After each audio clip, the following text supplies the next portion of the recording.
show. I'm the first speaker. We have 6 speakers. Each one of us will have between 5 and 10 minutes. I'll start and then I'll pass the baton to Ben, who will pass it on to Howard, and then Martine, Linda, and Julio. No, it's Julio, then Linda. So with no further ado, my presentation is titled Design Minds, which suits the environment that we're in tonight. And when I look at Humanity Plus as an organization and I think about what we're doing and how we're doing it, regardless of our goal and aim at this moment, it seems to me that it's the connection that is most prevalent for us. The ideas that we have that are generated maybe from one person, such as Ben, or from Julio, or Martine, or Lori, or any of us, and then it stems from that one idea through the nervous system of our organization and our ideas into an outreach. So it takes not only the individual brain and the mind of thinking and creating, but the expression of connectivity in making that idea come to fruition. If we have an idea and we want to bring it about, it does not matter how grandiose the idea or how simple the idea. What works best in bringing an idea to fruition is having a sense of joy about it or a sense of ease. Oftentimes we become too centered around the complexity of what we're doing and try to make it as intelligent and as strong-minded as possible. But if it's done with a sense of grace and ease, it often brings about a warmer, more receptive response. And again, that idea, which can be generated for one person or many, goes through the connected device into the system of many minds and many ideas. And if it's done with a sense of collaboration and connectivity, it brings about a stronger sense of personhood and identity within the organization and the team of players. So again, it's not just the intelligence and the complexity of an idea, but how we present the ideas to others and how we work together as a system and as a team. As far as Humanity Plus is concerned, I think the most important thing for us to do at this juncture, after being in existence for a number of years, stemming from WTA and then redesigning our name and rebranding ourselves as Humanity Plus, is what can we do to improve what we are already doing? We've done a lot, to be sure. Our conferences, I think, are outstanding. Our magazine is spearheading and a solid platform for us. Our grants and awards have a name and a recognition, but we're not doing something completely right because we're still struggling within our organization to build membership, to get finances, and to be recognized on a broader spectrum. So I think what we need to do within the system is to press the button on change. All of us need to change together and accept that change. And looking specifically at some of the issues that I've been contemplating over the past months, I think the ideas of where do we operate, what is our environment, who do we appeal to, what are their needs, what can we do to improve, and is that option feasible? In other words, does our desire to improve and come up with ideas and options meet the feasibility or the doability? And once we have that, we can all flip the switch on bringing the ideas to fruition.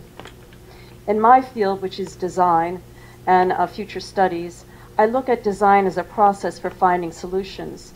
And in looking at the leadership aspect of Humanity Plus, I invite you all to work with us to throw your ideas out into the open air for us to receive and to connect and find better ways of doing what we're already doing quite well, but we could vastly improve on it to make a stronger, larger organization that has a specific goal, not a flurry of goals, not a set of possibilities, but maybe it's just one specific goal, one specific aim that would be transdisciplinary enough to bring in the wider spectrum of the system of creative minds.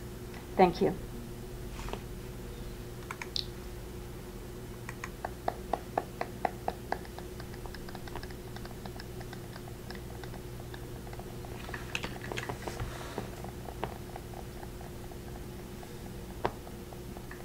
Uh, Ben, would you like to give your talk now, please?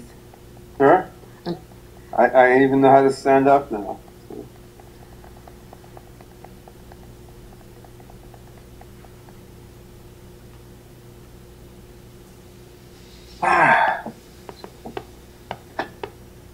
And Natasha, I think my sentiments are actually fairly similar to yours on the issues of transhumanism, humanity plus, and leadership, which is not surprising. I mean, one of the fun things about being involved with H plus over the last years has just been being involved with a great group of people like you and Howard and the rest of the board, plus all the authors for the magazine.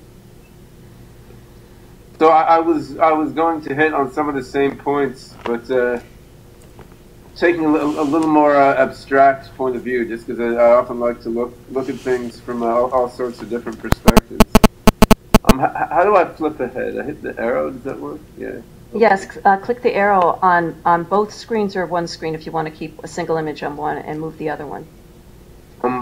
Okay. No, I need to. Okay, take your time. There. So,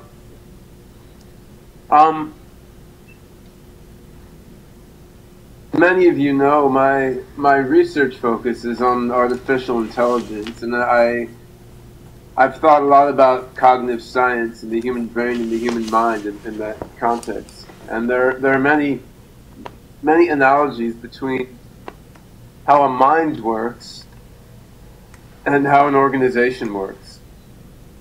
And I wanted to talk about one of those, just to kind of put the idea in your mind and see how you may think about leadership differently in this context. So, first of all, just to start on the simplest level, one can think of a mind or a brain and of an organization as having sort of similar control structures. And this is a very limited view in both cases, but it's also a popular view in both cases. I mean, we think about the brain as having a sort of executive control system that passes down sort of strategic commands to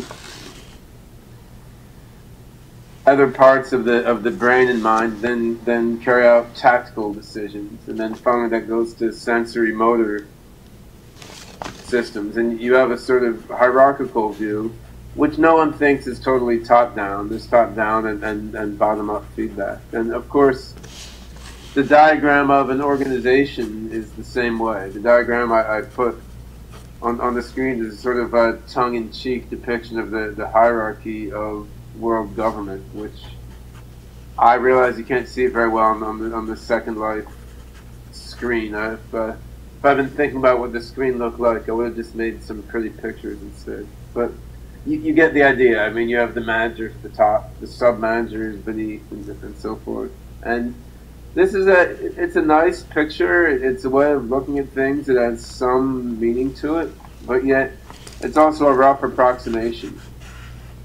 One of my favorite philosophers is Friedrich Nietzsche, and one of the many wise things Nietzsche said is free will and consciousness, they're like the army commander who takes responsibility after the fact for what the soldiers already did.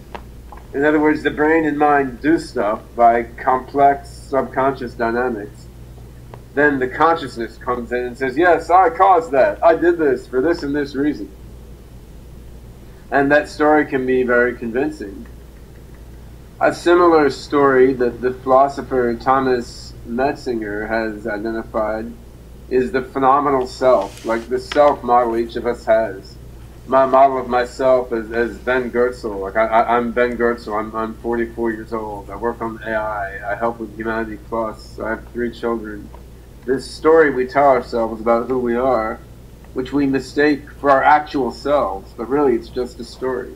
But all these stories of reflective consciousness, free will, and self, even though they're fictions, they're valuable fictions because they feed back into our unconscious minds and they affect the dynamics of what we do. It's interesting to think about how this notion of the illusion of free will and reflective awareness and the illusion of the phenomenal self, how does that connect to leadership? How does that connect to organizations? And the conclusion you come to is that the leadership or the management of an organization is sort of illusory in the same sense that free will and the self are. In other words, the idea that leaders lead is largely an illusion. It's not really the dynamics. Really, things just happen in complex ways that we don't understand, and it's more self-organized and distributed. On the other hand, the illusion that leaders lead may be valuable. That's a story.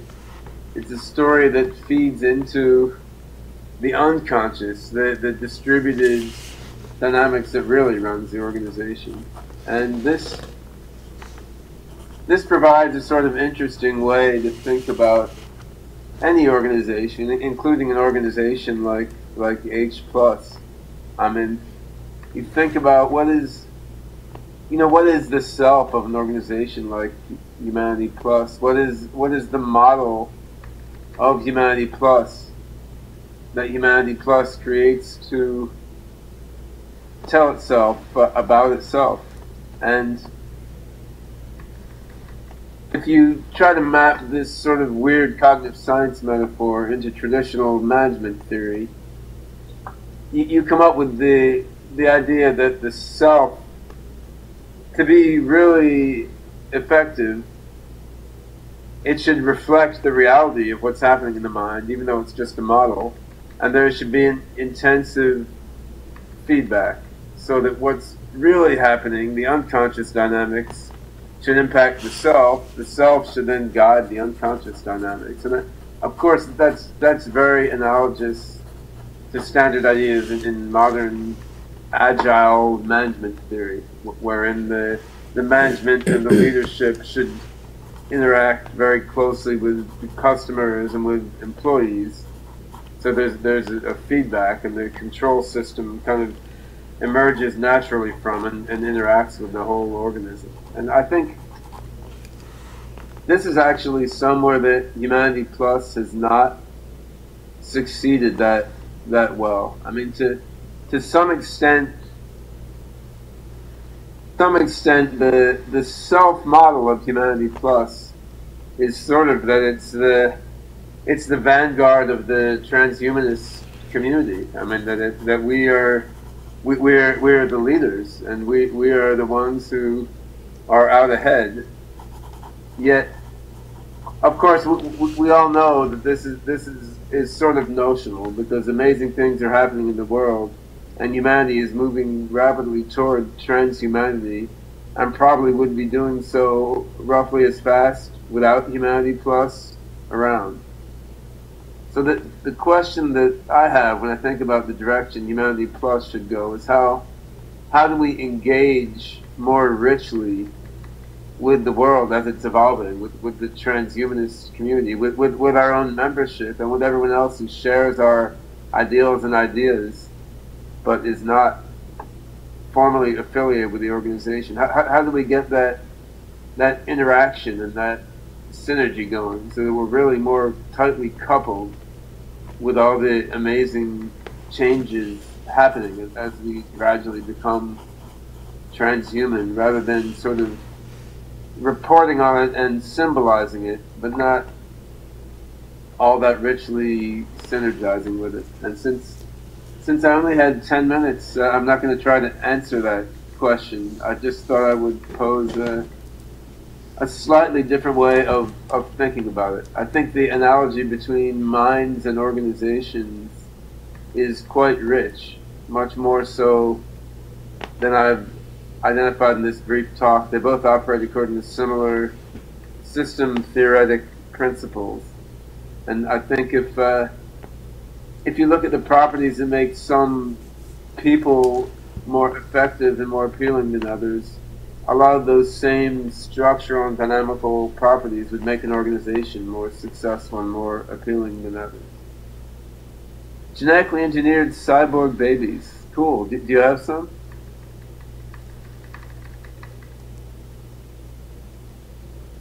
Well, the other idea is to make a superhuman AI and let it rule the world. Then it can rule this organization for us, and we don't need to worry about anything else.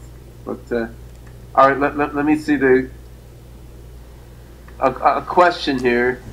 How do I propose to help people transition as smoothly as possible from one media to the next, or will the rich get there first? Well, some people are becoming transhuman faster than others. It's not necessarily the richest people. Many of the richest people in the world are fairly retro in their taste and understanding. But it's definitely people in the upper 20% of world income. And I don't know how to solve that problem, but I do think one of the pluses of Humanity Plus as an organization is we do have a global reach. I mean, we have members in countries all over the world, and we do actually foster interactions between people in lower income parts of the world.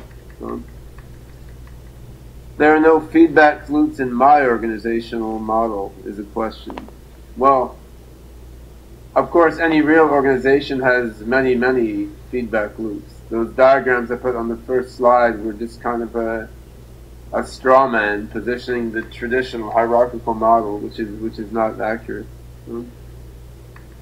All right, I've had too much time answering too many questions. We'll have more questions at the end. So let's go to the next speaker.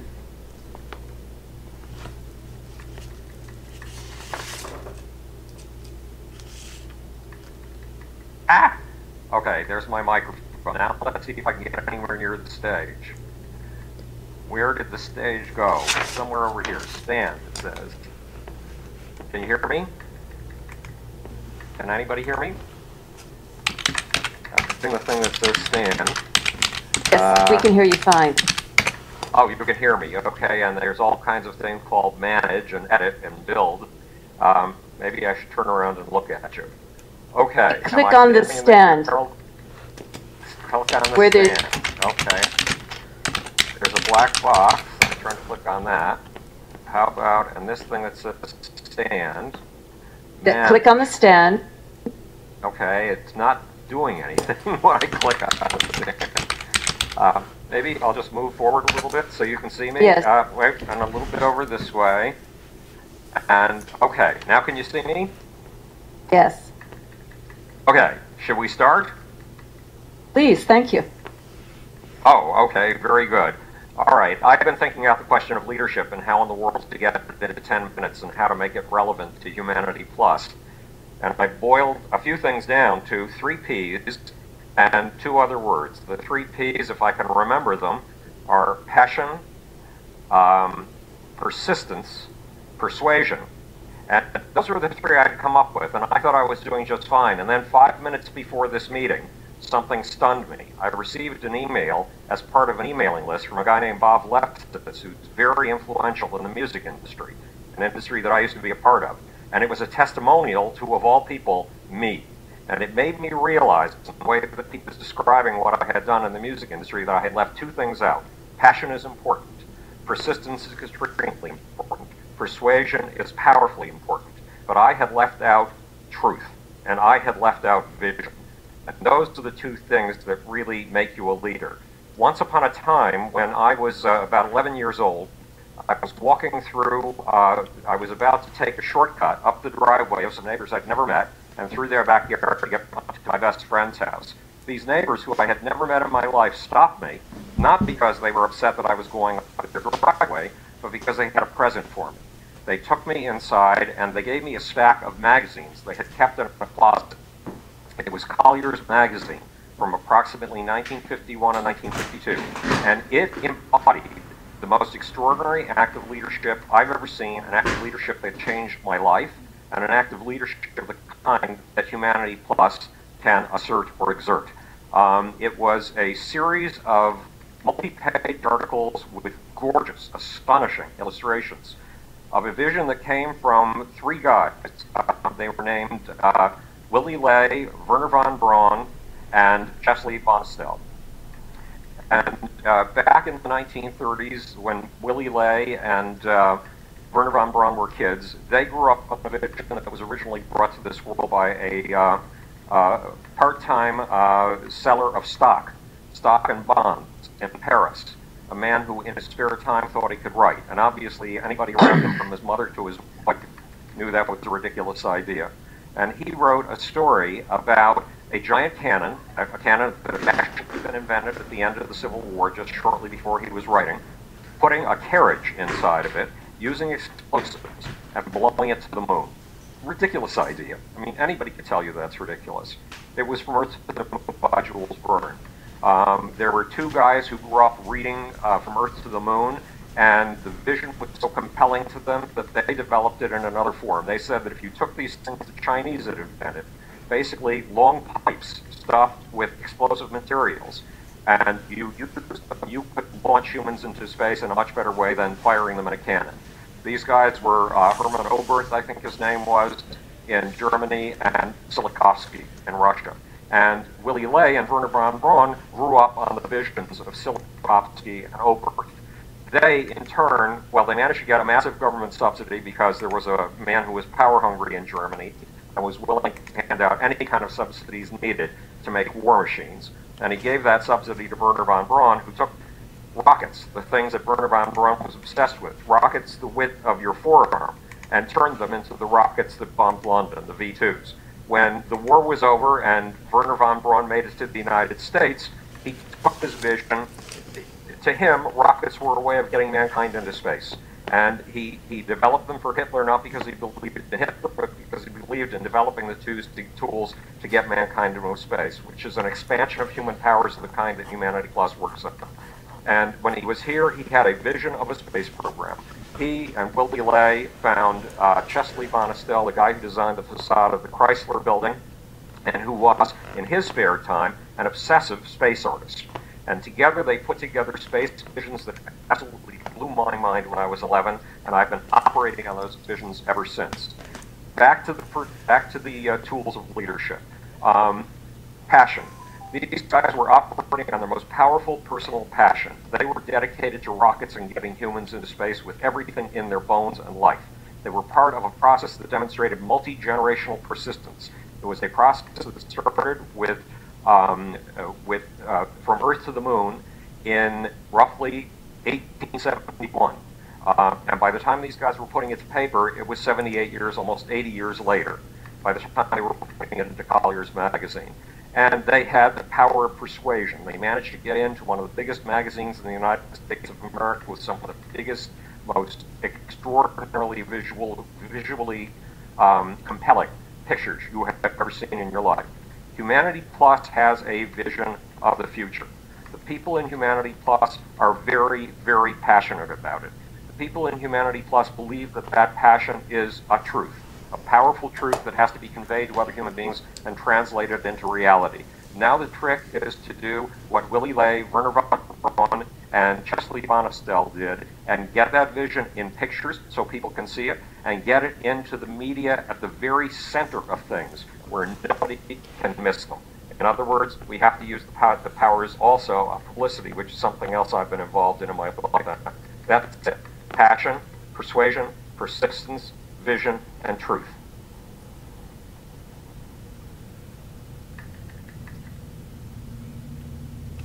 Included.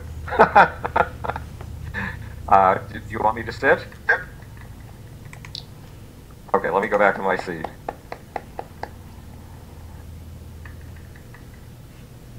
Whoops, how do you get off the stage? Ah, there we go.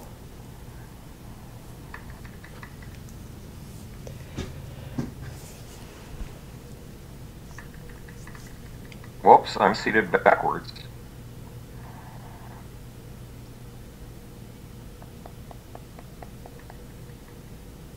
Hi everybody, my name's Martine in First Life, Vitology, and Second Life. I'd like to start by congratulating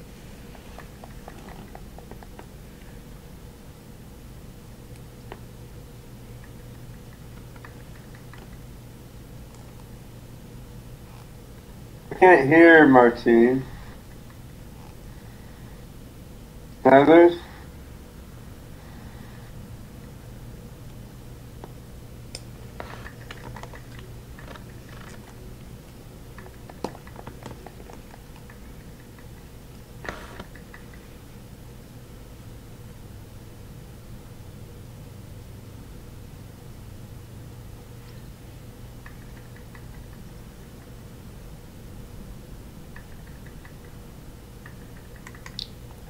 I'm certain Martine Martine is just going went to. offline.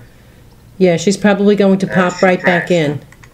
Yeah, she, in a couple of minutes will be back, I'm sure. Yeah, online again.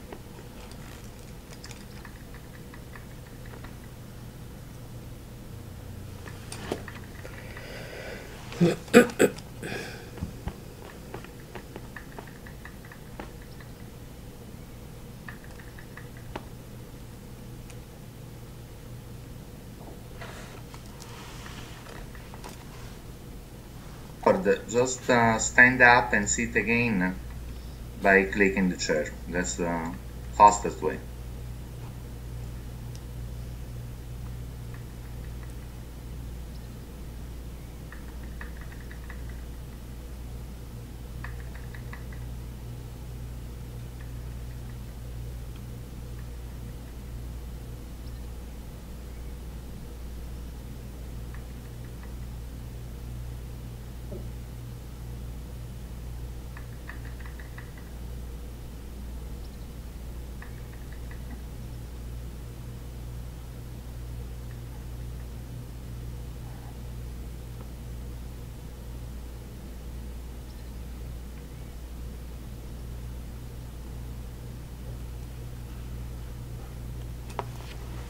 Okay, can you guys hear me again? Yes, we Good. can. Great, Yes, I can hear her. Yes, thank you. great. So I just wanted to, first of all, congratulate Ben on getting the Visionary Award. He absolutely, positively deserves it, and I'm really glad that we can recognize him this way. So thank you, Natasha, for your initiative in doing that as well. I understood that I was supposed to talk for like 5 minutes about leadership, so I just have a few slides that basically summarize what I know about leadership. First of all, is that it is about inspiring people. And in that regard, the H Plus movement, I think, is really lucky to have Natasha as the chairman because she is very, very inspiring. Natasha, you definitely inspire me and inspire Bina every time we get together with you. So having inspirational leadership is definitely the beginning point of leadership. And I think we're totally there with the H plus.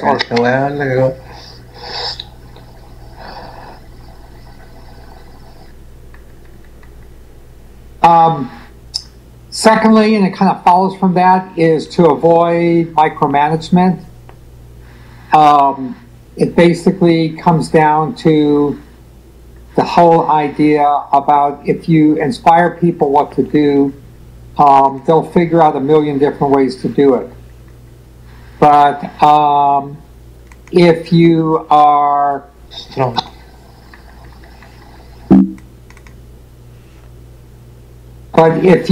instead going to tell people how to do things, then it's like you suck all the inspiration away from them.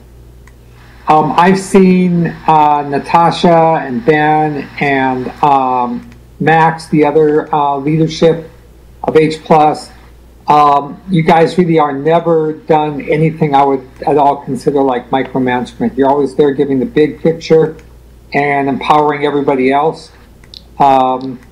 So I just don't think we have to worry about that micromanagement situation. We've got enough amazing people in the organization that we'll all figure out what to do if we just got somebody, you know, giving us inspiration and leadership, which is which we definitely have here. So let's see. I've just got a couple of other last things to say here.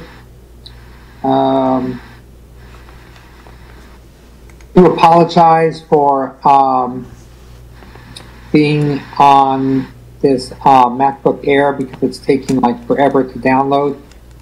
But the last couple of things that I wanted to say are summarized in the PowerPoint charts that I have up there. Basically, that we've got to be practical. If you give people completely unrealistic goals, they're basically just going to spin their wheels. If people are inspired, they'll try to do them, but if the goal's unrealistic, then everyone's just going to spin their wheels and waste their time. So I like to think in terms of practical goals, and for humans, the way we are right now, something that's going to take more than 10 years is not going to seem very practical. So I would urge us to focus on goals that we can achieve like within 10 years that practically can be achieved. They don't have to be easy. I totally agree with Margaret Mead, who said it just takes a few people who are committed and passionate to get something done. That's the only way to get things done. So we can have like really stretch goals, but I would focus on like near-term technology, like Valkyrie Ice is saying, near-term technology. That is like a key leadership point for us. Okay, well that pretty much, I think if we just have vision, we stay away from trying to lead people by the nose, we employ like crowdsourcing and just let a million different diverse ways come around, we'll achieve our goal. And that's really my last slide, is to design diversity. We're not smart enough, none of us are smart enough to know exactly how to achieve the transhumanist vision, but if all of us together pursue our own different avenues out of like crowdsourcing and out of diversity, some of us will succeed and then all of the rest of us can replicate those methods. So it's like take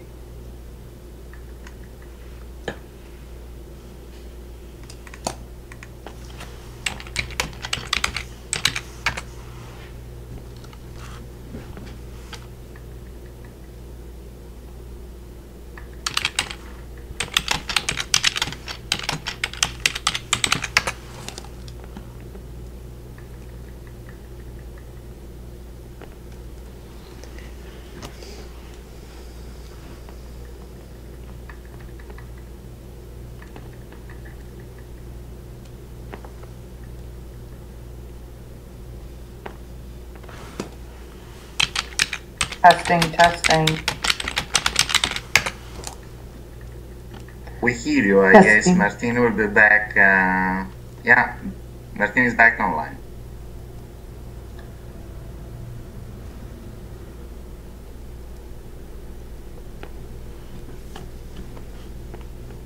I think she was just about finished anyway, so maybe we can wait till the end and ask her questions. Leo, I believe you are the next speaker. Indeed. Oh, there's a naked. Oh. But I think Martin is right back. Oh, okay. Let's wait. She wants to finish her talk and saying something more, perhaps. Welcome back, Martin.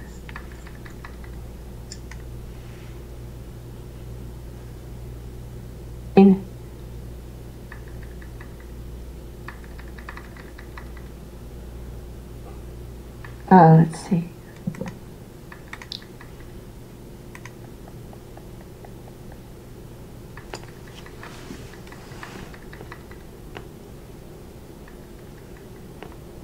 Oh, this must be the last slide.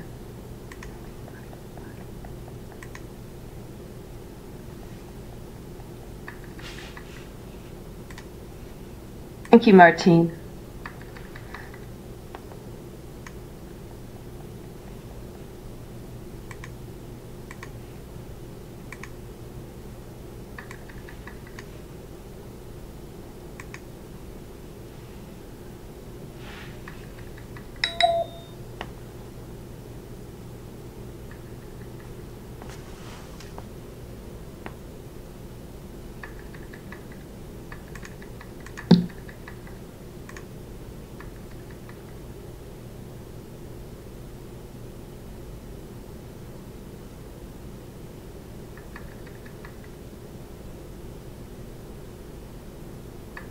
Okay, I'm next then.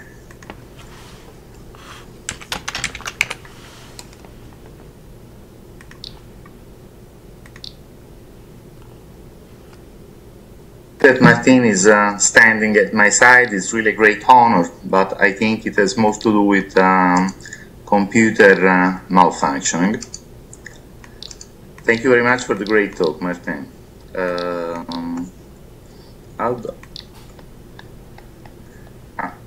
Let me just get both presentation boards in sync. For those who don't know me, my name is Giulio Prisco. I go by Escatoon Magic in Second Life. Feel free to add me to the friend list.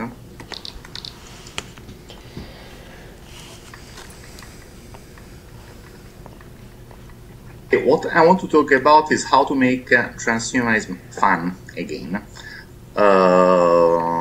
The fun aspect, I think, is one of the most important aspects of transhumanism. We should never forget that.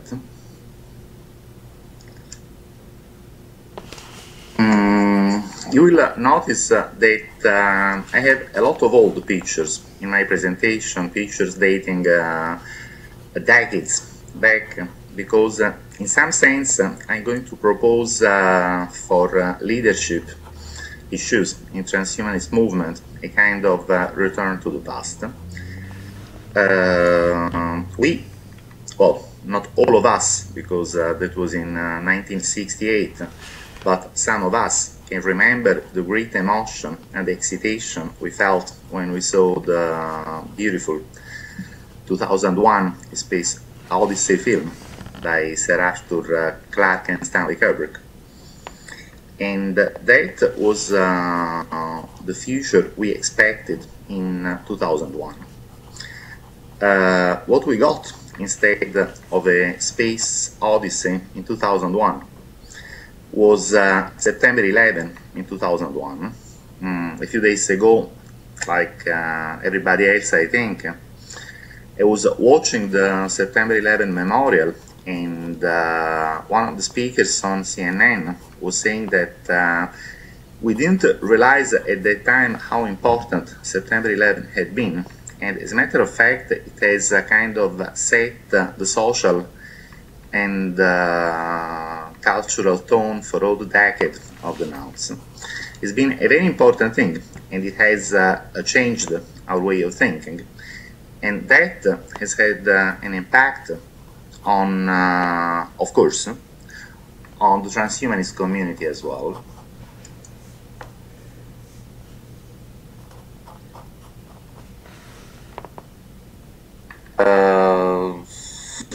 What do I mean by all these words? I'm kind of comparing the words that we used to read on transhumanist mailing lists in the 1990s with the words that we had been reading in the 2000s.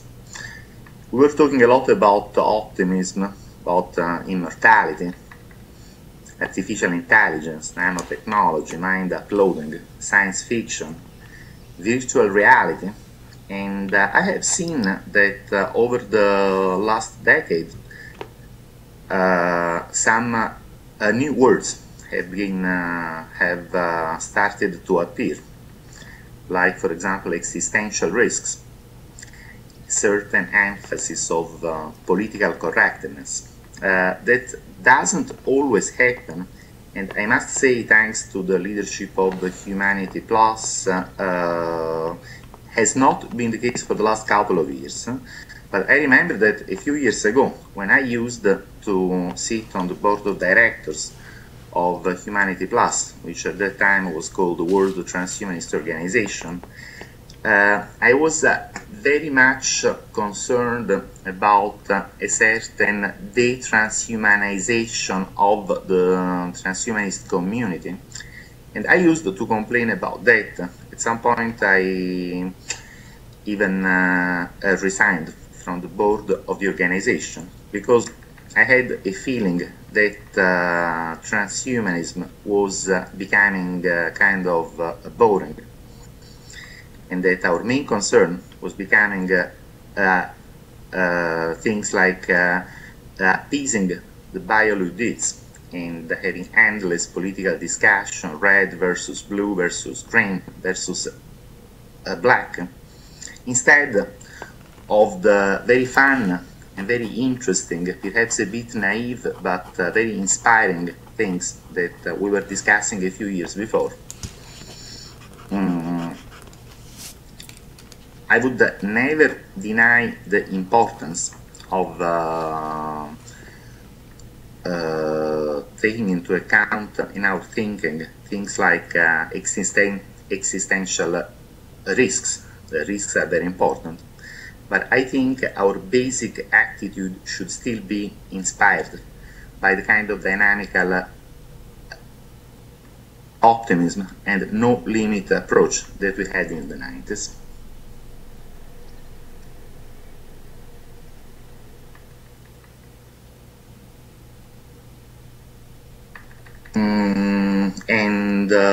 This seminar is about leadership.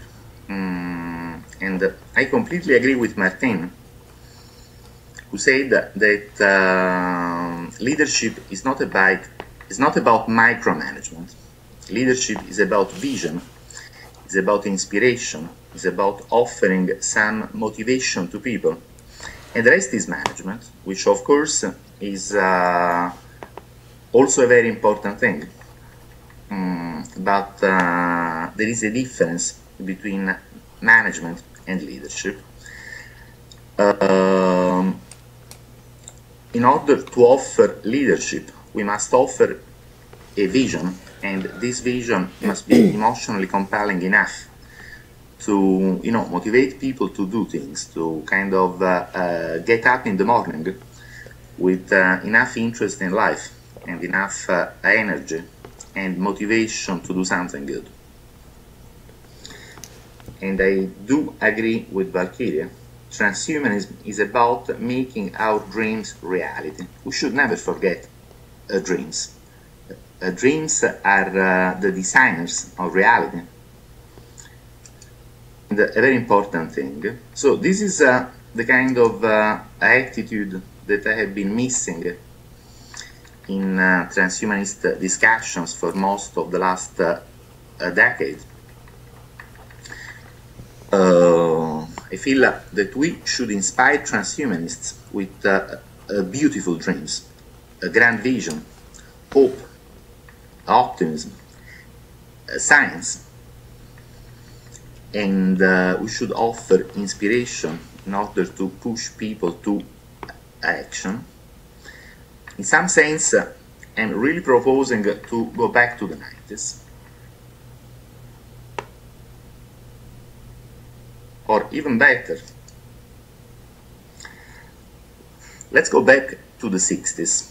The 60s has been a magic decade. We have seen people walking on the moon.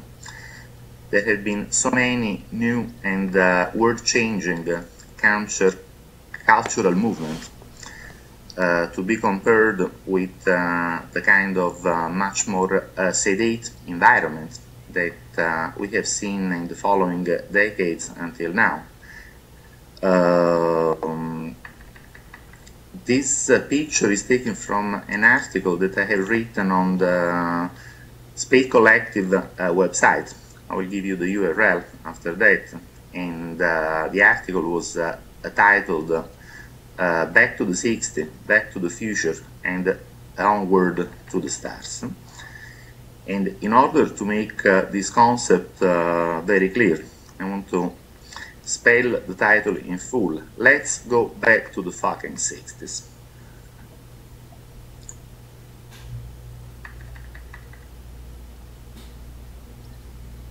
Thank you, Giulio. Hold on, Natasha, I haven't finished yet. You have seen that all my view graphs are from 2001. This is the moment where humankind begin taking their evolution in hands with new technology for human empowerment and radical change. I just have a couple of things left to say. So don't worry. A very important thing was space.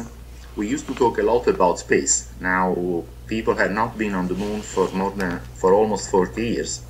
We should go back to the moon, then to Mars, and then to the planets. That's something very important in order to inspire transhumanists.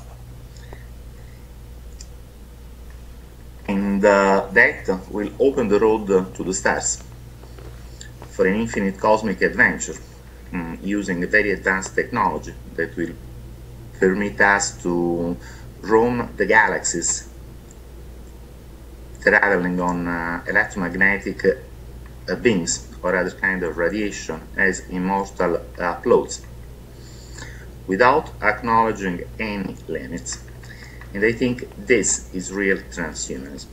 And this is the kind of vision that we should offer. I want to end my presentation by comparing what I just said with something that Martin said in the previous presentation, which is that we should focus on near-term technologies.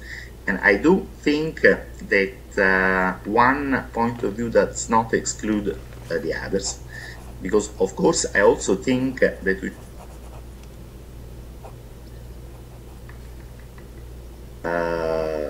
only far-looking transhumanist visions can really inspire us to do something effective in today's world, here and now. Thank you very much for listening to me. Thank you, Giulio, and thank you for reminding us of the importance of space and early transhumanists' desire to expand into the cosmos, something we ought never to forget.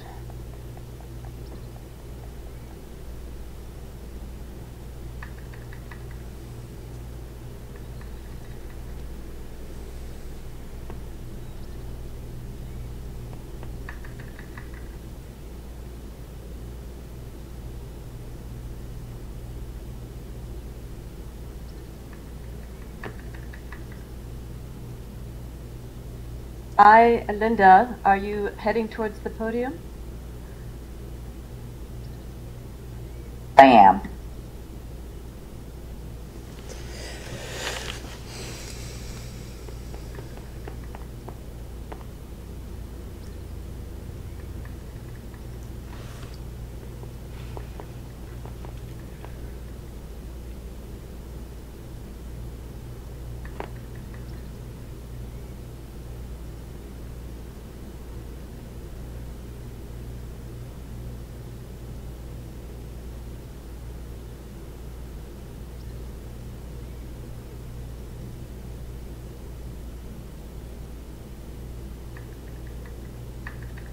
All right, let me just get set up here for 1 second. Can everybody hear me okay? Am I too loud? No. Do it again.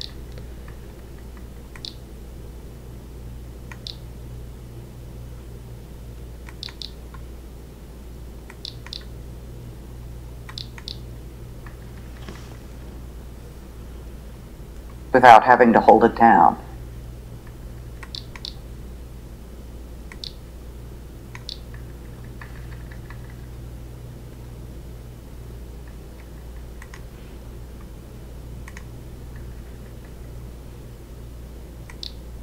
Linda, why don't you change the right screen as well? If you click on the other screen and press the arrow, it'll go to bring up your, oh, excellent, thank you.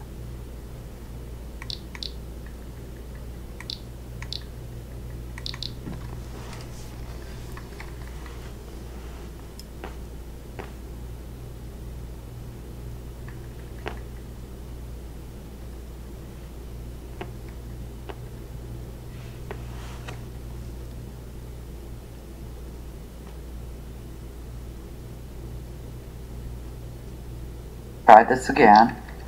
Okay, alright, I see that it is working. Is there a way for me to lock the talk button so that I don't have to hold it down?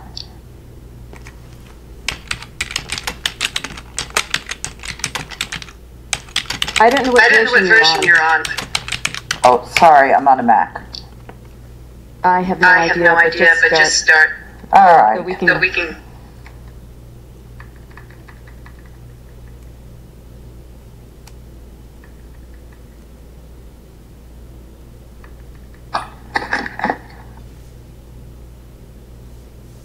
I think if I keep my voice down, hopefully it won't echo.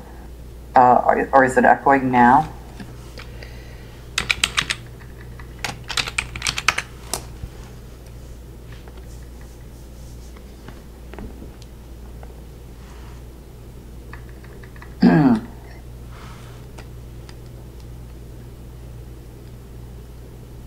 Sorry, it is taking me a little while to get used to the lock mode right visible inside it.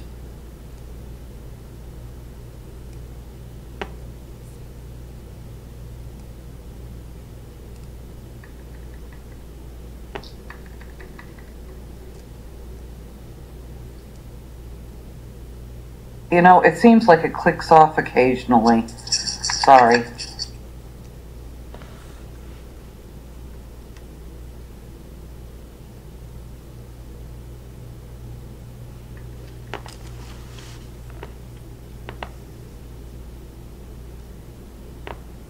All right.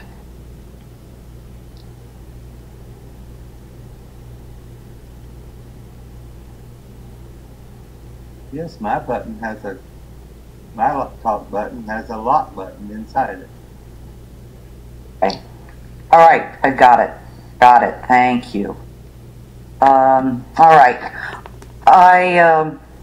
Thank you, Natasha, for asking me to speak, and thank you to, and congratulations to Ben for the award. And I'm not sure that I have a lot more to add to what all the other speakers have said, but here are some of my thoughts. Yeah, I can hear the echo myself. I turned down the volume a bit more softly. That a little bit better? So, all right, my second slide, the one, rising tide lifts all boats, is a quote that you all might be familiar with, that is attributed to John F. Kennedy. He, you know, he was certainly one of my favorite heroes. I know that he was also one of Martine's. And I don't believe that he was talking about economics. He was talking about being a good leader. He was talking about how to inspire, how to bring about a rising tide with praise, with generosity. And I don't necessarily mean fiscal generosity. I mean a generosity of spirit, a willingness to extend oneself in order to help, you know, others promote these ideas. It's one of the things I really like about the idea of Humanity Plus and discussions of kindness. And even though we all do not have similar philosophies, I think that it is important that we discuss ideas with respect toward one another, and that we certainly appreciate one another.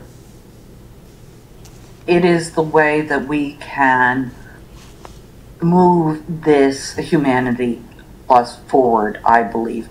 not with arguments, but with kindness, respect, appreciation for different viewpoints.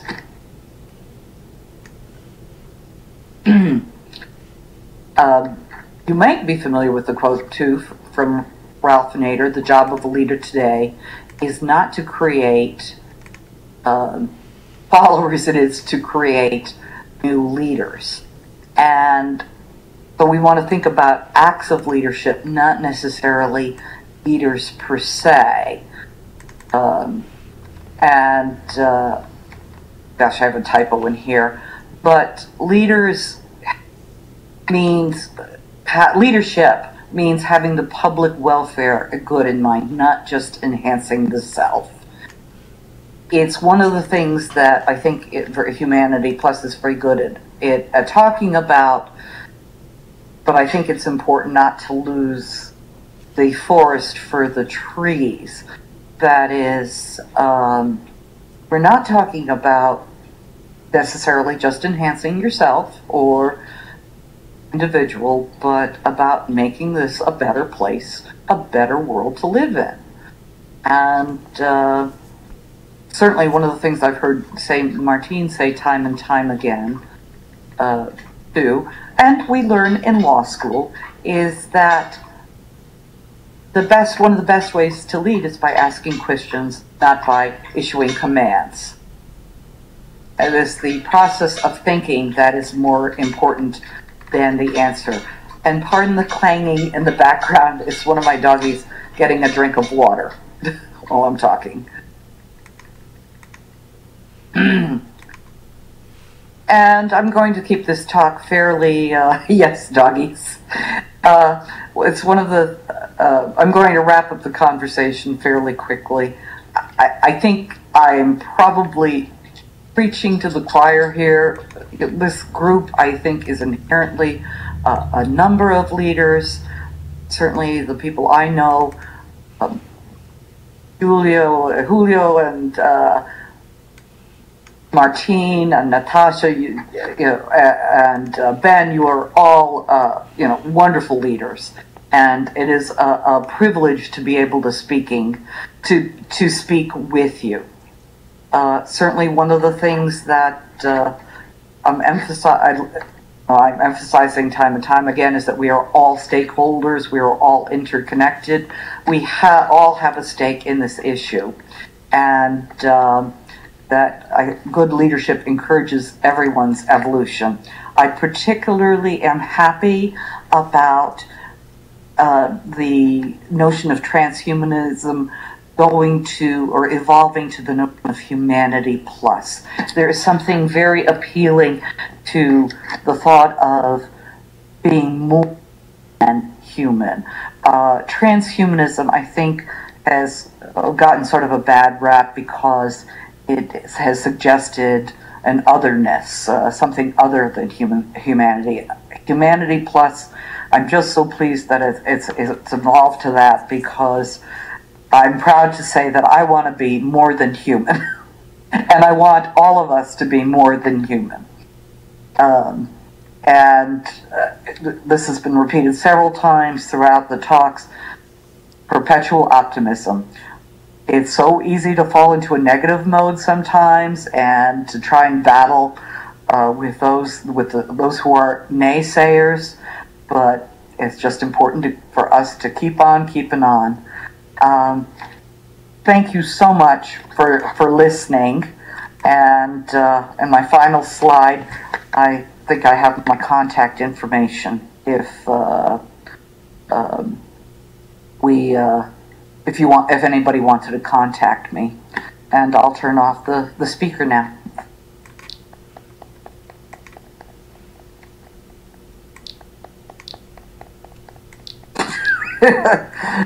Oh, sorry.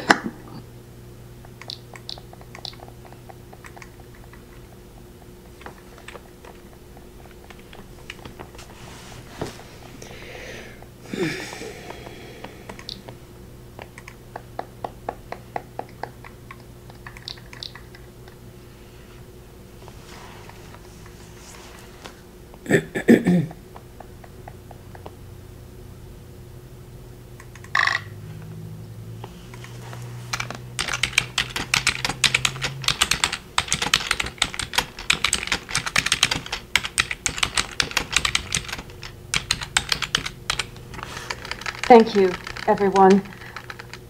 And reflecting back on each point of interest, it seems that my presentation and my urge was for a motion for change, Ben's sense of the phenomenal self, Martine's strategic awareness, Howard's insightful recollections, Julio's visionary daringness, and Linda's sense of kindness and positive embrace signify a sensibility that there is a willingness to take a look at who we are and many of our issues that we have to face. I think Julio brought these up quite beautifully, and Martine offered us a strategy of thinking, as well as Howard, and Ben brought it into the individual and looking at the system of organizational structure within an individual and a group, and the understanding of both daringness and a positive embrace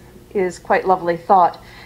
What I'd like to do now is turn it over to the audience and allow you to have an opportunity to ask the speakers questions about their talks or about transhuman in general, or about Humanity Plus, our structure and some of our goals, and how we might think about changing and bringing about a stronger organization and a more visionary aim for 2012. Since we're reaching that in a few months, might as well start planning now.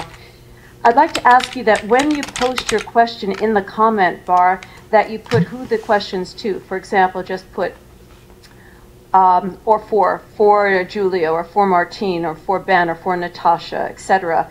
And make your question short, and I'd like to ask those who answer the question, whether it's a speaker or someone in the audience, to keep it 30 seconds. And I know this will be difficult to do, maybe a minute if it's really impassioned, but I'd like to give everyone an opportunity to participate. So, do we have a question from the audience?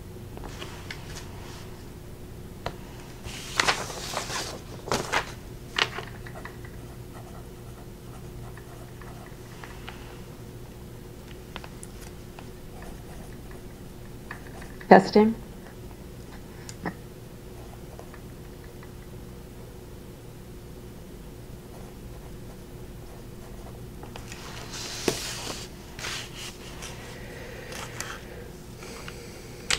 Can I just toss in a little dialogue with Ben?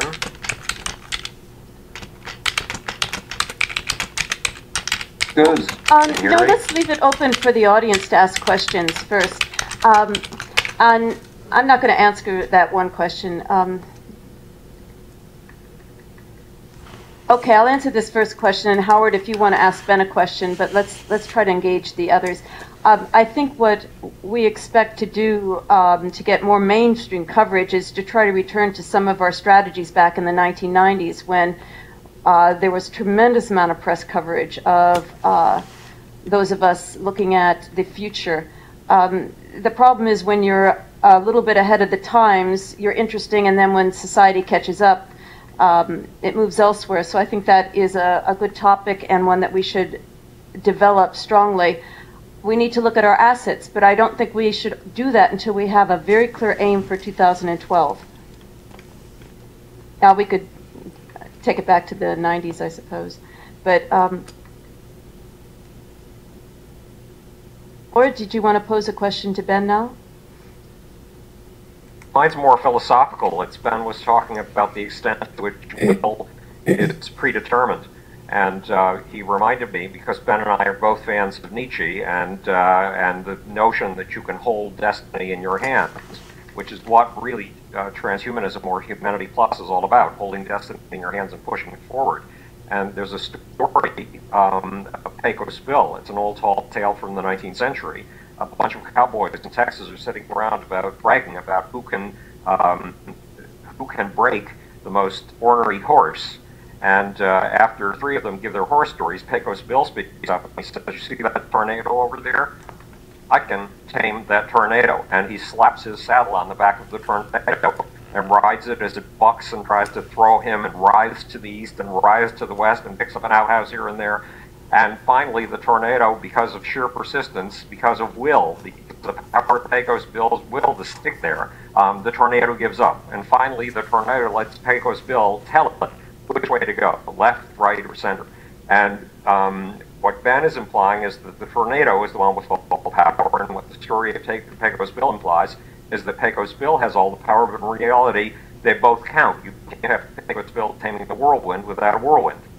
However, the power of will to change the future is incredibly potent, no matter how much will is predetermined. And the spirit that Giulio was raising of the 60s and the 90s, it is the spirit of taking over and using will to take the future in the direction that we want it, rather than laying down and let will or letting destiny run over us, which is the spirit of 9/11.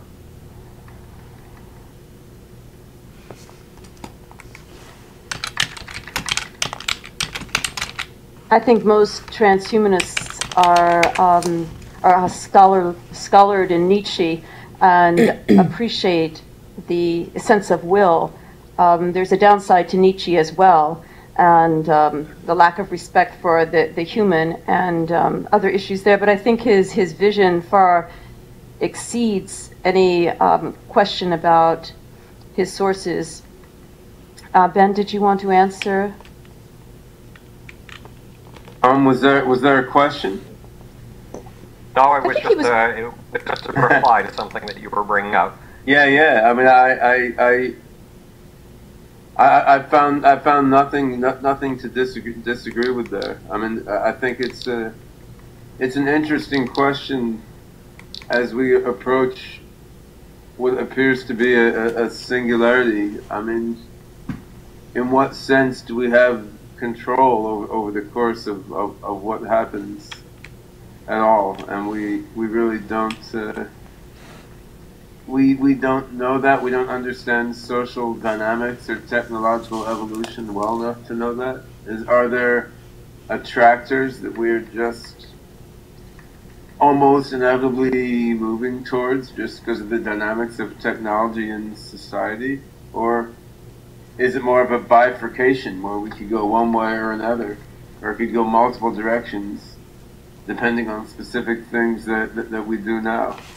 I mean, it's interesting, and anyone who's trying to direct what happens, whether it's a transhumanist organization or the leaders of a major country or a corporation, they're really coupled with the complex nonlinear dynamics of what's really happening, and they're only having a limited influence and also a more complex influence than they can understand.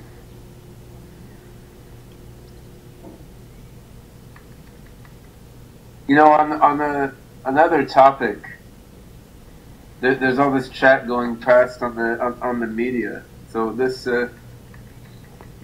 may be an amusing context to throw out there an idea I've been talking to a few people about, which is we're talking about how to get more people interested in and excited about transhumanist ideas that explicitly. One idea I had thought about was to try to create a holiday for the future. You think about all the holidays we have; these are all about past events. But what if there was a holiday specifically oriented toward future events and making a better future? So what if you could have many of them? You could have a Singularity Day and an Artilac War Day for the future war, or one could have simply a future day to try to bring people together around the idea of creating a better future. So I mean, I'm not sure if that's a serious idea that would be a good thing to do or not, but it's interesting to think about how much we focus on memorializing the past and how little society focuses on pushing toward the future, even though things are changing so much, and technological change is the defining factor of our day. It used to be the World Fair used to be a vision of the future. I don't know what's happened to that, but it certainly was a time and a place where people came together with innovation and all sorts of possibilities like streamlined monorails and space exploration and just visions. Most of that is now in different fields like technology or, media, gaming, Actually, SIGGRAPH. Natasha, there was one of these World's Fairs just recently, but it was in China. And it got very little publicity in the United States. And I think Ben's idea of a future day and trying to put it on the map is fabulous because it will implant the future in people's perceptions. And right now, people are looking down, not up. We have to make them look up toward a future. I still wonder if future is the correct word. I agree 100% that a day, a holiday, a festivity, and a day for mimetic engineering and all sorts of ideas to generate.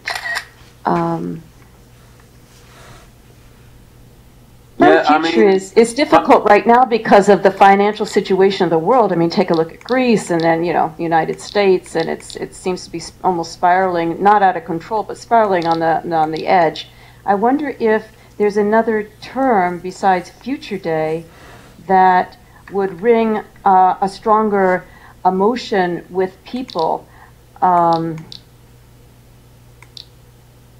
that exemplifies the future and exemplifies innovation. I'm sorry? When we tossed this idea around in the group for a few weeks ago, and there were a bunch of suggestions, but the only one that really hit it on the nose was the Future Day. And when we have these periodic crashes, we have them every 68 years, approximately. And when we have these crashes, we lose our sense of a future. And the thing that pulls us out of the trenches and back up onto the landscape and charging toward a future is somebody's willingness to give us a vision of the future. In the 1930s, that vision of a future came from what seemed to be a defeated vision, the vision of 1929 to electrify every home in America. That seemed absolutely absurd. Electrification was only for rich people. There was no way we were going to electrify every home in America. And under FDR, we put together the TVA and we put together the Hoover Dam, and we made a serious attempt, while people were unemployed, to employ them in building an infrastructure that actually could electrify every home. And that focus on the future pulled us into the future.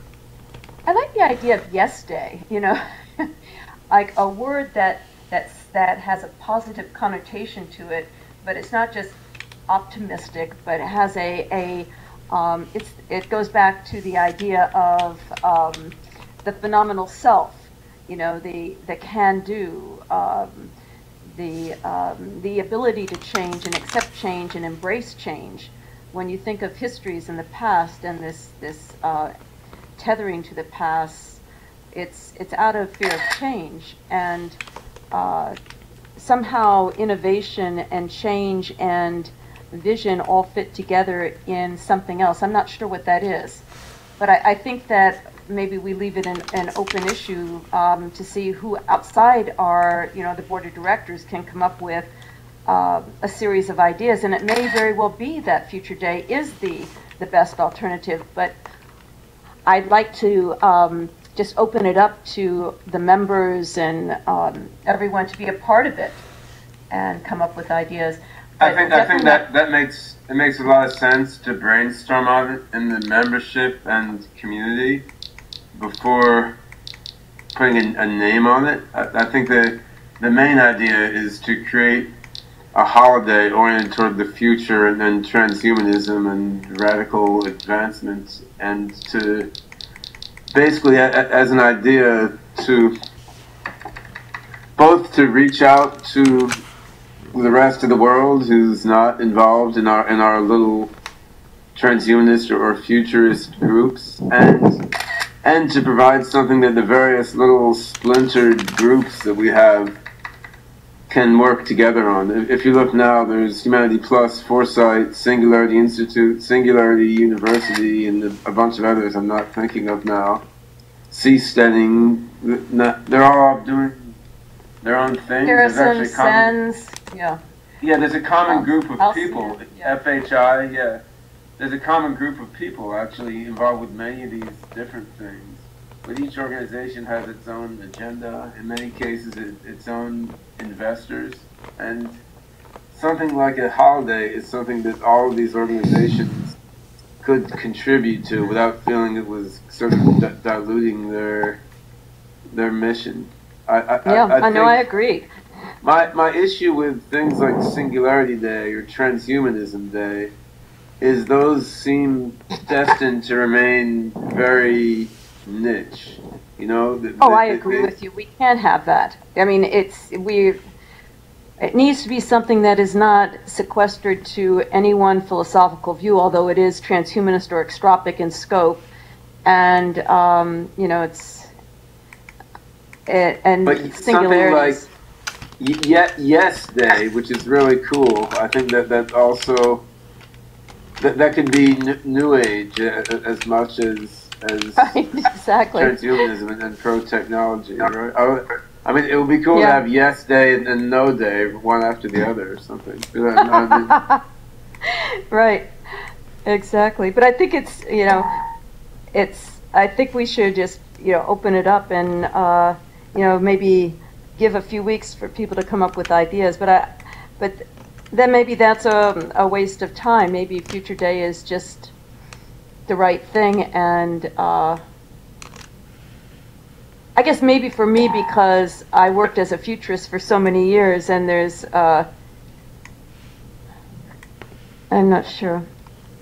Well, I think you've hit it with Future Day.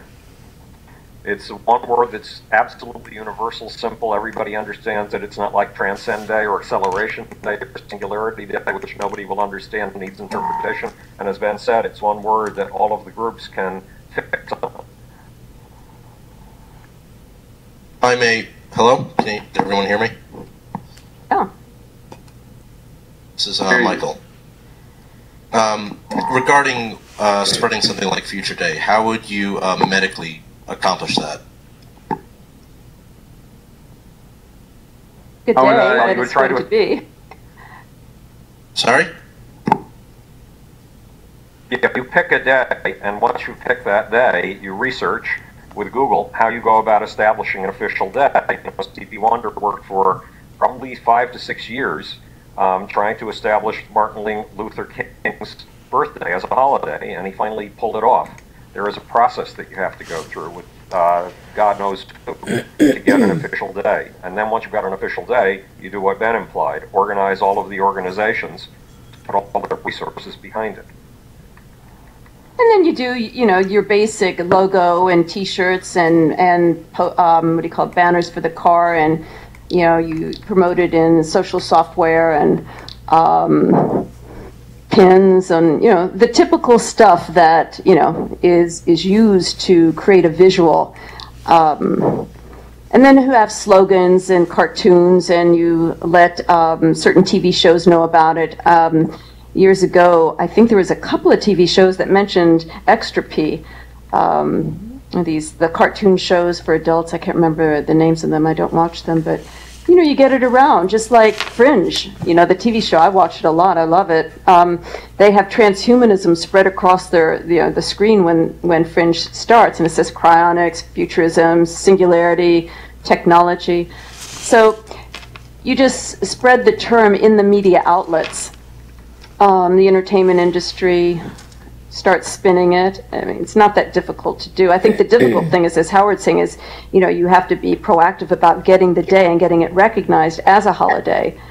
And then you could have a parade.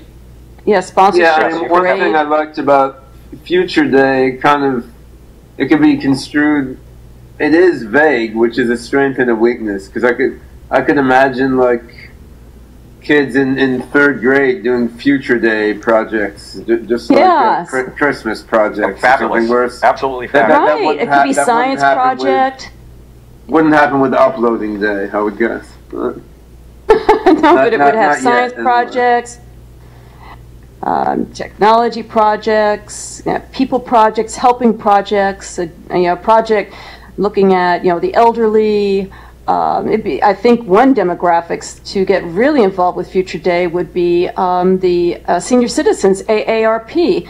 I've been interviewed for AARP before, and it's thousands and thousands of members.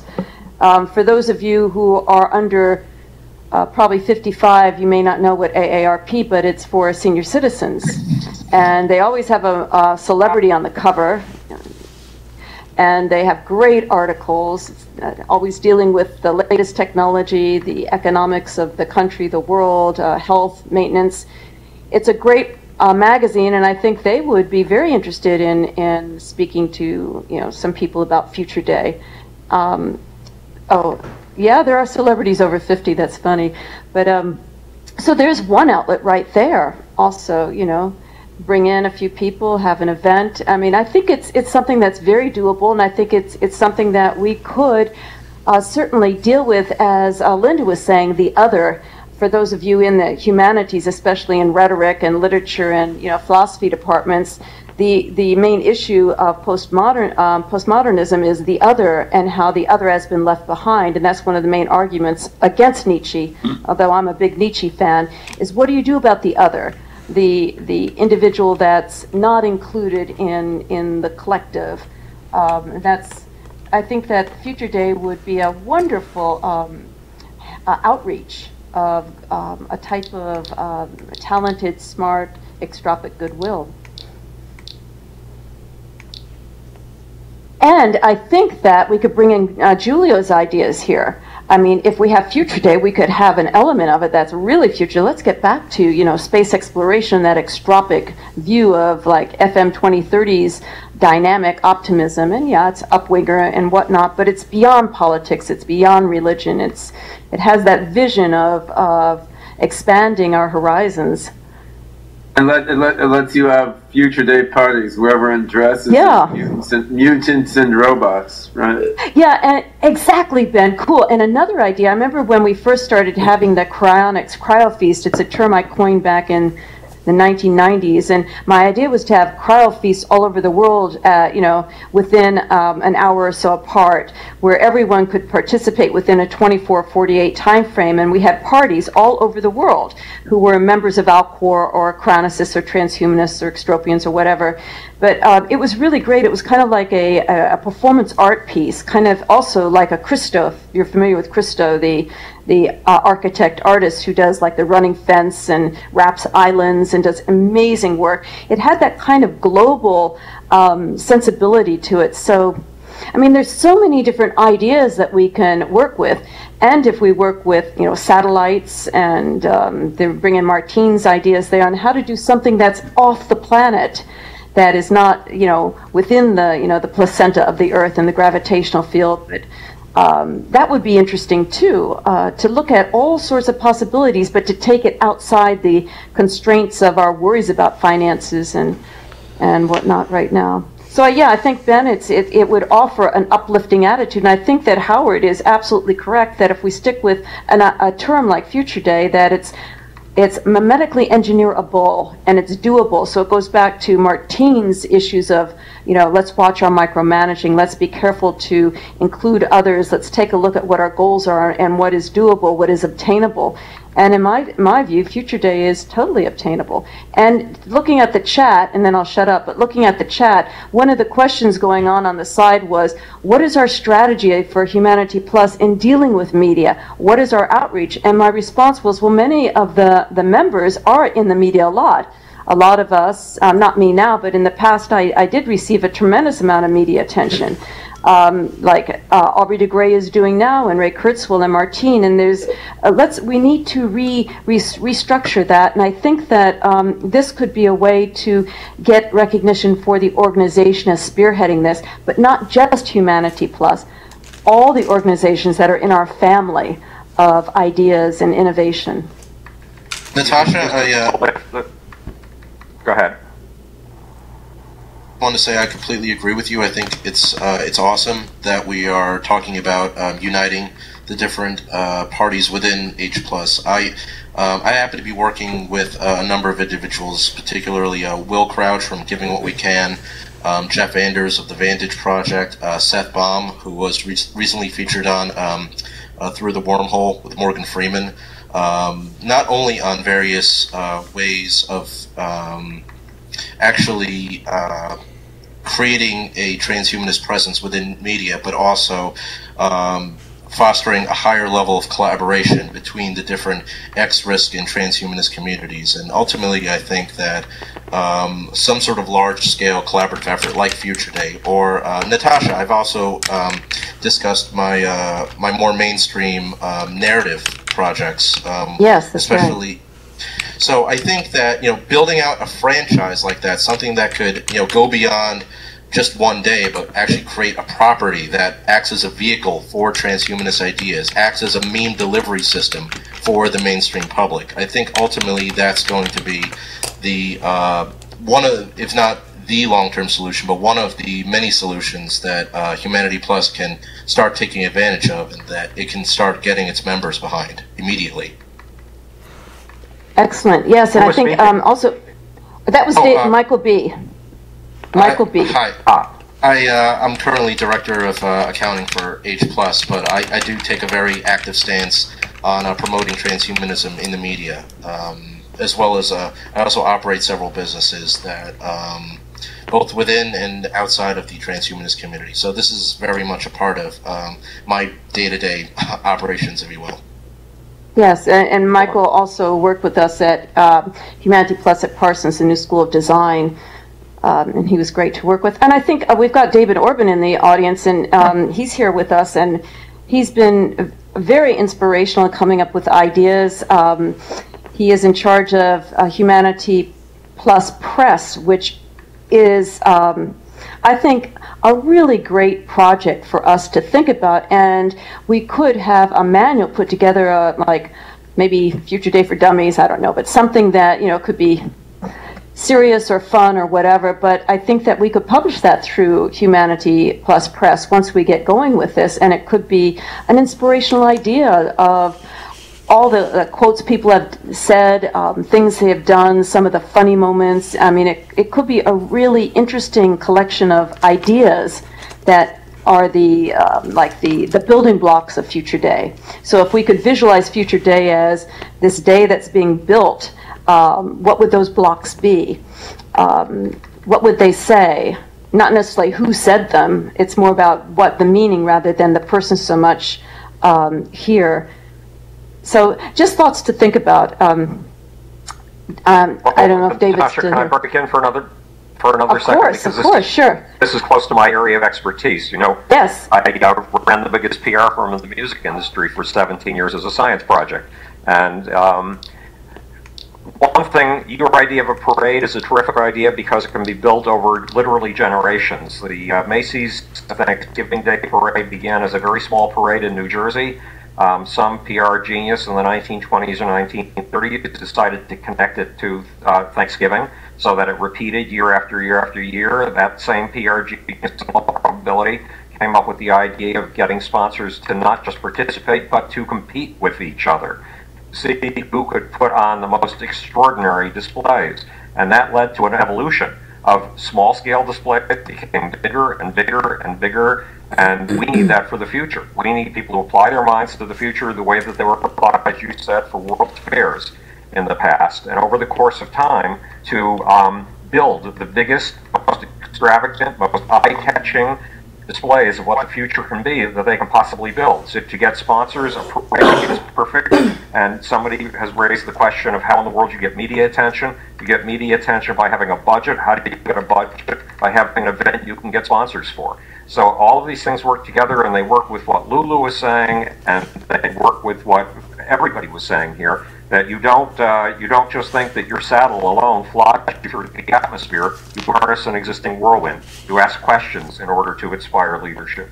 You bring out the competitive potential in people like General Motors or companies like General Motors or Intel to get them dreaming. Howard, you are so spot on. You really gave me an idea that I hadn't thought about in a while.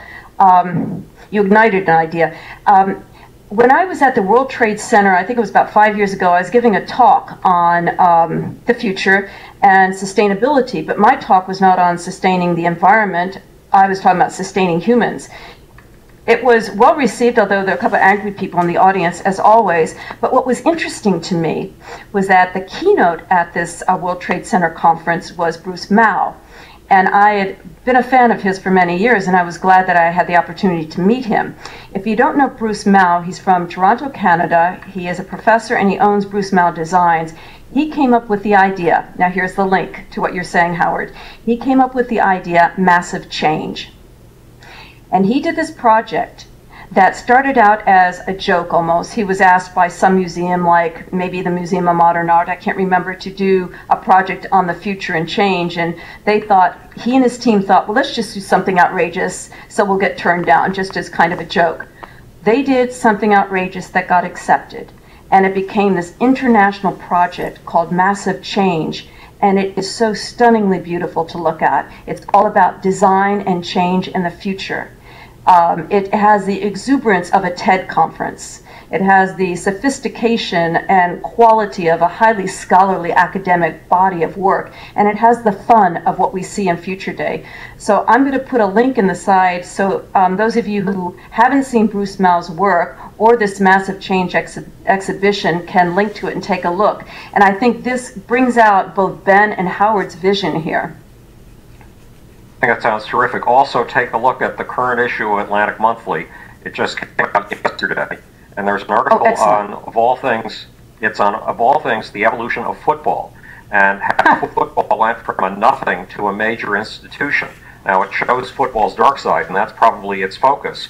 But read it for the positive side, and you'll see how an event like the event we're talking about can be built. Also, take a look at, go to Google and Wikipedia, and look up the Great Exposition of 1851 to see how Prince Albert and Victoria built that exposition into the First World's Fair. It was an astonishing thing, and we can learn a lot from it. Excellent.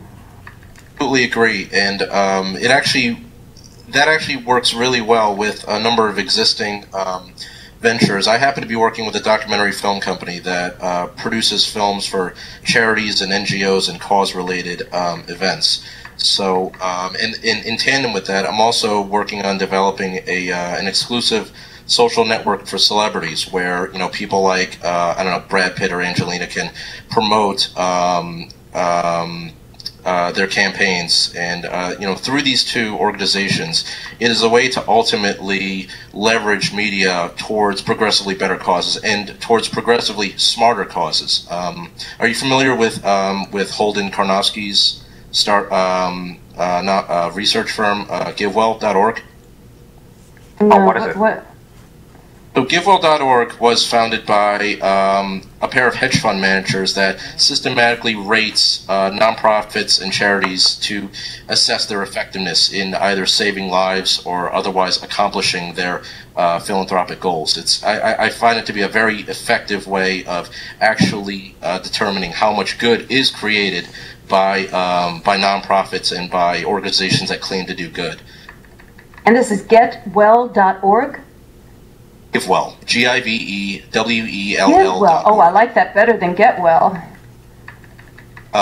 So, like through him, there's a whole supply chain that goes, through the organizations he promotes. I talk to the documentary producers I work with. We produce films for the charities that do the most good. We recommend those charities to celebrities that want to show that they actually care about saving lives. So it's a very systematic way to improve the world through very mainstream channels. These are the types of solutions I'm promoting, and that what I've been working on essentially since graduation in 2009. So it's really awesome to see that the rest of the transhumanist community is open to these ideas, because really it's a tall order trying to get allies in Hollywood and so forth, that you have to appeal to more prurient interests. So it's a very fine line to balance on, but I think it's finally coming together, and I think with H+'s support and GiveWell and all these other awesome organizations that care about X-Risk and transhumanism, it's going to be a very bright next couple of months. Right. Michael, can you do me a favor? This is Howard Bloom. Can you do me a favor and just email me your contact information? I used to work with Michael Jackson, Prince Bob Marley, Bette Midler, AC/DC, Paul Simon, Billy Joel, Billy Idol, et cetera, et cetera, et cetera. I have no contact with them these days, but I'm very interested in what you're doing, and my email address is howl, like the wolves howling at the moon, or like Allen Ginsberg's poem, HOWLBLOOM, at howlbloom@AOL.com. I'll type that so that you can see it. Just okay.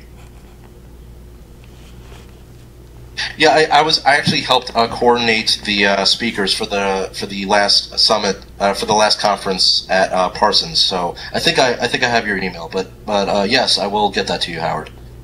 Okay, terrific. Great conversation. Thank you. I'd like to hear from those of you who haven't spoken up yet. Don't be shy. You're very verbose on the chat. Do you have any questions? Anything you want to contribute? Any complaints or criticisms? Concerns? Compliments? Worries? Sorry, Natasha, it's Linda. I just wanted to say I need to excuse myself because it's getting late here. I want to talk to my husband, who is on the other side of the world, before I go to sleep. He's in East Timor. But I wanted to say how great it was to meet you all, to see you all, to meet all these new other people. And yeah, I see here Black Monarch, or is it John B, has a question. I'll sign off after he asks this question. I can answer it. And thank you to everyone for coming and for listening. Thank you. Happy to have you. Enjoyed your talk very much. Hey, yeah, Natasha, this is Ben. I have to go as well. I have an 11 o'clock p.m. meeting, unfortunately, with some folks in Hong Kong. So I wonder, since we've been here 2 hours, if we should just call it a night, and it's best to leave the party when things are still going strong. So maybe we should call it a night. But before we do, Ben, do you want to make an announcement about your conference, or our conference that you're organizing and chairing in Hong Kong? Sure. I'd be happy to. So the next Humanity Plus conference is going to be in Hong Kong on December 3rd and 4th. Humanity Plus Hong Kong. Some announcements will be sent out about this on October 1st. We haven't publicized it widely yet because the speaker list isn't finalized, but I will type in the URL of the draft website just for those of you here.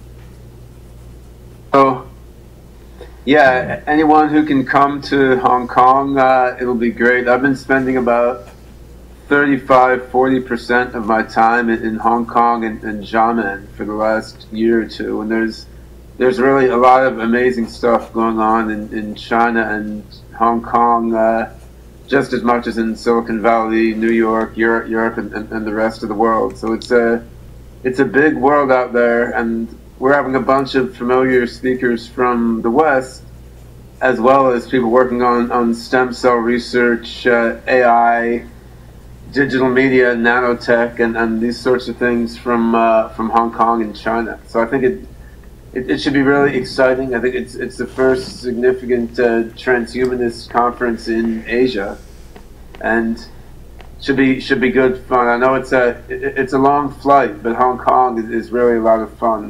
You should come, and you definitely won't regret it. It's even shinier and more modern than Second Life. It's delicious. Yeah, I gotta go. But thanks everyone for coming. Thanks so much, Natasha and everyone else for the award. And let's keep going to the singularity, guys. Bye-bye. Thank you. I'm going to say goodnight too, since it's late here, but I think we had a great time. I know I did. Thank you all for coming. I enjoyed it, and everyone looks hot. I mean, this is a very visual environment. I think Terasum and Julio and Laura did an amazing job, and thank you, Martine and Bina, for having us. I don't know when the next one will be, but let's shoot for the stars. Thank you.